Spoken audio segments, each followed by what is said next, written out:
କିନ୍ତୁ ଗଡ଼ଖାଇଟା ବର୍ତ୍ତମାନ ବଡ଼ ନର୍ଦ୍ଦମା ହେଇଗଲାଣି। ସରକାରଙ୍କୁ ନିବେଦନ ହେଉଛି ତାକୁ ଆଲୋକୀକରଣ କରାଯାଉ। ମୋ ନାଁ ରବୀନ୍ଦ୍ରନାଥ ମହାନ୍ତି। ମୁଁ କଟକରେ ଜନ୍ମ ହେଇଛି, ଆଉ ମୁଁ ରହେ ମହାନଦୀ ବିହାରରେ। ବର୍ତ୍ତମାନ ଯୋଉଠି ବସିକିରି କହୁଛି କଳା ବିକାଶ କେନ୍ଦ୍ର, ମୁଁ ତାର ମ୍ୟାନେଜିଂ ଟ୍ରଷ୍ଟି। ଆଉ ମହାନଦୀ ବିହାରରେ ମୁଁ ରହେ। ମହାନଦୀ ବିହାର ବରିଷ୍ଠ ନାୟକ ମଞ୍ଚର ମୁଁ ହେଉଛି ସଭାପତି। ବର୍ତ୍ତମାନ ମୁଁ ଏଇ ବିଷୟରେ ଯୋଉ କହିବି, ମନର କଥା କହିବି, କଟକ ବିଷୟରେ କହିବି। ଆମେ ସାରା ପୃଥିବୀ ବୁଲିଲେ ବି ଆମେ କଟକ ବିଷୟରେ, କଟକରେ ପହଞ୍ଚି ଆମେ ବିଶ୍ୱାସ କରୁ।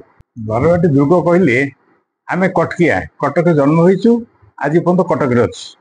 ଆମେ ଭାବୁଥିଲୁ ବାରବାଟୀ ଦୁର୍ଗ ହେଉଛି ଆମ କଟକର ଐତିହ୍ୟ। ଆଉ ଯୋଉମାନେ ସବୁ ବାହାରୁ ଆସନ୍ତି, ଆମ ପଟେ ଆସନ୍ତି, ଆମେ ତ କଟକ ବୁଲିବାକୁ ନେଲା ବେଳେ ସେ କ୍ୟାଣ୍ଟନମେଣ୍ଟ ଦେଇକି ନେଉ।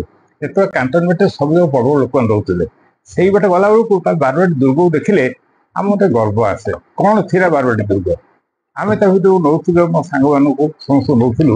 କାହିଁକି ନା ସେ ନମାଲ କଥା ଭୁଷୁଡ଼ି ପଡ଼ିକି ବାଲି ସ୍ତୂପ ହେଇଯାଇଛି। ତା ଉପରେ ଠିଆ ହେଲେ ରାଣୀ ପୋଖରୀଟା ଅଛି, ଅନ୍ୟାନ୍ୟ ବହୁତ ଜିନିଷ ଅଛି।